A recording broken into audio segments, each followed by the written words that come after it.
तुमको मेरी उम्र लग जाए, तुमको मेरी उम्र लग जाए, तुम बता दो कोई ऐसा उपाय, तुम बता दो कोई ऐसा उपाय।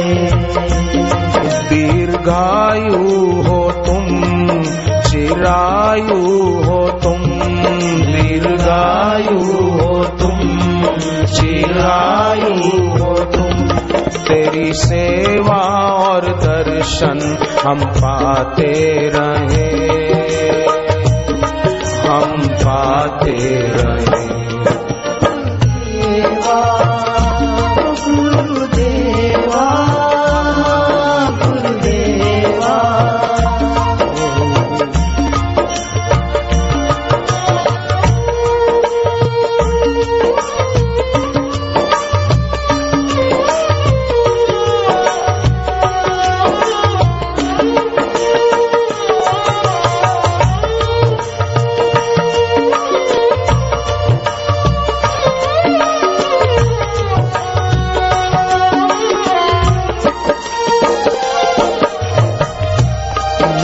सर पे रहे तेरा साया, मेरे सर पे रहे तेरा साया, मेरे सर पे रहे तेरा साया, मेरे सर पे रहे तेरा साया। मेरे संग ही चले तेरी छाया, मेरे संग ही चले तेरी छाया। तुम ही सबकी पूजा, तुम सा ना है दूजा, तुम ही सबकी पूजा, तुम सा ना है दूजा। तेरी भक्ति में खुद को मिटाते रहे, मिटाते रहे। गुरुदेवा, ओ गुरुदेवा, गुरुदेवा, ओ गुरुदेवा।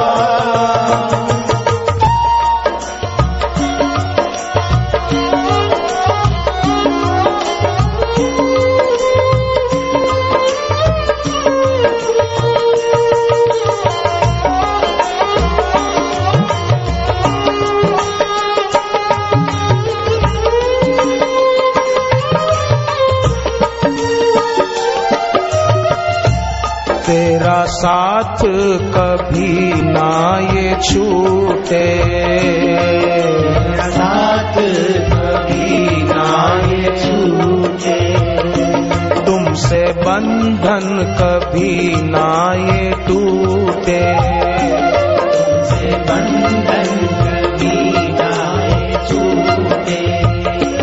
मेरा जीवन हो तुम, मेरी धड़कन हो तुम, मेरा जीवन हो तुम, मेरी धड़कन हो तुम, मेरा जीवन हो तुम, मेरी धड़कन हो तुम, मेरा जीवन हो तुम, मेरी धड़कन हो तुम।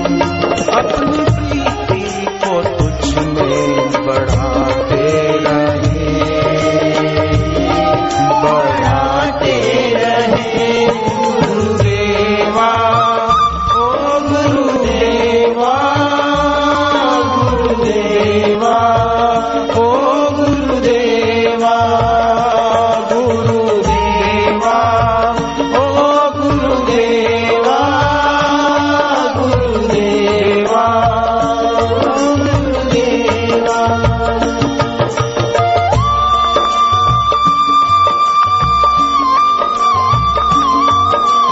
दक्षिण में त्यागराज बाबा हो गए। आज से 325 साल पहले की बनी घटना। संगीत के बड़े जानकार,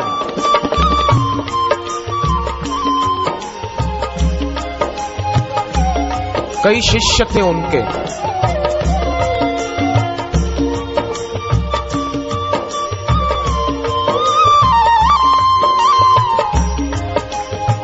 एक दिन उनके शिष्यों ने कहा, बाबा आपका जन्मदिन कब है, हम मनाना चाहते हैं। बाबा ने मना कर दिया, मत पूछना दोबारा। थोड़े दिन के बाद शिष्यों ने आग्रह किया कि बाबा आपका जन्मदिन बताओ, हम मनाएंगे।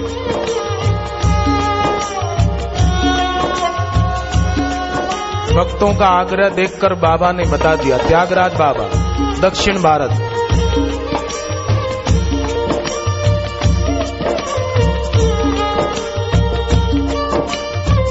जन्मोत्सव मनाने की तैयारियां शुरू हो गई। बहुत समय के बाद बाबा के जन्मदिन का पता चला था। जन्मदिन पर बड़ा आयोजन किया था। एक गरीब शिष्य बाबा का, कुछ भी नहीं था उसके पास, मजदूरी करता था। उसने सोचा मैं भी आज मेरे बाबा को कुछ देकर आऊं, पर मेरे पास कुछ भी नहीं है। जहां आयोजन था वो गया, पर अंदर चौकीदार ने प्रवेश नहीं करने दिया, क्योंकि कपड़े फटे हुए थे। बहुत गरीब आदमी, मजदूर था। उसने कहा चौकीदार को, सेवादार को, मुझे जाने दो ना, मैं भी बाबा का भक्त हूं। बोले नहीं नहीं, तुम भक्त लगते नहीं हो, बाहर ही रहो। कई दूसरे भक्त जा रहे थे, वो भक्त बैठा बैठा रो रहा था।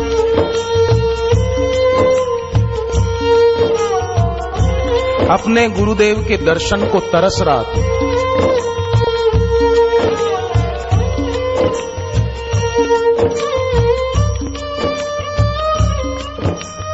काफी देर हो गई, रात होने को आई। कई भक्त आए गए, आए गए, आए गए। वो बार बार सेवादारी को बोलता रहा, मुझे जाने दो। उसने कहा नहीं नहीं, मुझे मना किया, ऐसा कोई आदमी दिखे तो। आयोजकों ने कहा है मत आने दे। देर रात को जब आयोजन पूरा हो रहा था, तब बाबा को हुआ कि कोई बाहर मेरे को याद कर रहा है। इसके दिल की पुकार पहुंची गुरु के पास। बाबा ने कहा देखो बाहर कोई रह तो नहीं गया। तो कहा बाबा एक गरीब जवान बैठा है।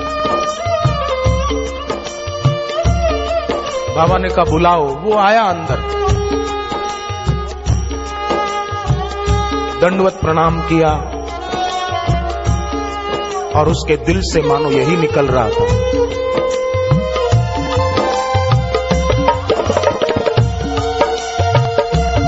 अर्ज सुन लो गुरु जी हमारी, अर्ज सुन लो गुरु जी हमारी, हमको क्षण क्षण जरूरत तुम्हारी, हमको क्षण क्षण जरूरत तुम्हारी।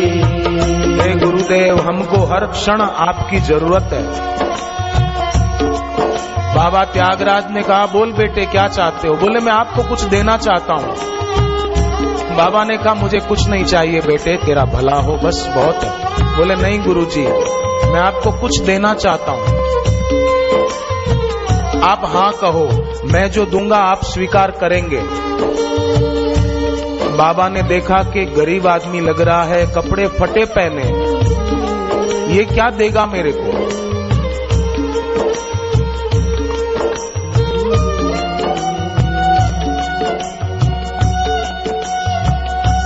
उसने कहा बाबा मैं कुछ देने आया हूं, आप हाँ कह दो। सब लोग देख रहे थे बाबा और भक्त का संवाद।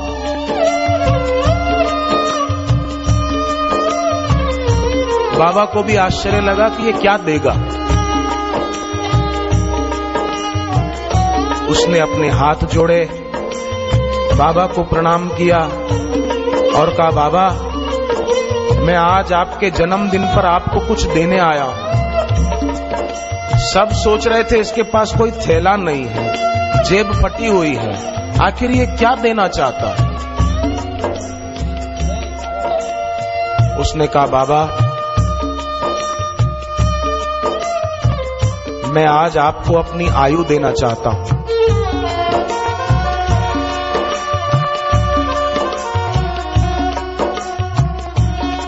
तो लोगों ने सोचा कि ये तो कोई भी बोल देता है, मेरी आयु आपको लग जाए, मेरी उम्र आपको लग जाए, ये तो कोई भी बोल सकता है।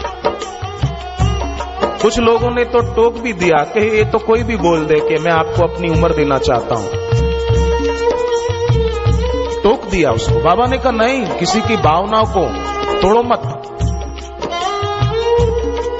बाबा ने कहा, नहीं बेटे, मेरी आयु मेरी जितनी है मैं पूरी करके जाऊंगा दुनिया से, तेरा प्रारब्ध तेरे पास। बोले, नहीं गुरुजी, आपने हमको बहुत कुछ दिया है, मूढ़ लोग आपको नहीं जान पाते, पर मैं जानता हूं मेरे गुरुजी कौन। सब लोग तो राम जी को भी नहीं पहचान पाए थे बाबा, सब लोग तो भगवान कृष्ण को भी नहीं पहचान पाए थे। शिशुपाल गालियां बोल रहा था श्री कृष्ण के सामने। मेरी आयु आपको अर्पण बाबा, स्वीकार करो। ऐसा करके उसने सबको हाथ जोड़े, जो उसको टोक रहे थे उनसे भी माफी मांगी, जो गेट पर सेवादार रोक रहा था उससे भी माफी मांगी, और बाबा के चरणों में दंडवत प्रणाम करके बोला, बाबा मेरी आयु आपको अर्पण। सदा के लिए सो गए, उसका शरीर छूट गया। ये बनी घटना दक्षिण भारत की। कैसे कैसे भक्त इस धरती पर हो गए, उनके जीवन में कैसी कैसी भावनाएं थी, आप जरा सोचिए तो। और आजकल हर व्यक्ति केवल अपने बारे में ही सोचता रहता है, अपने स्वार्थ के लिए ही, बस मेरा ये हो जाए, मेरा ये हो जाए, मेरा ये हो जाए। नहीं नहीं, जीवन भगवान के लिए भी उपयोगी सिद्ध हो जाए, ऐसा कुछ करना चाहिए। तो बोले, भगवान के लिए जीवन उपयोगी कैसे साबित होगा कि भगवान से भी कुछ न चाहे।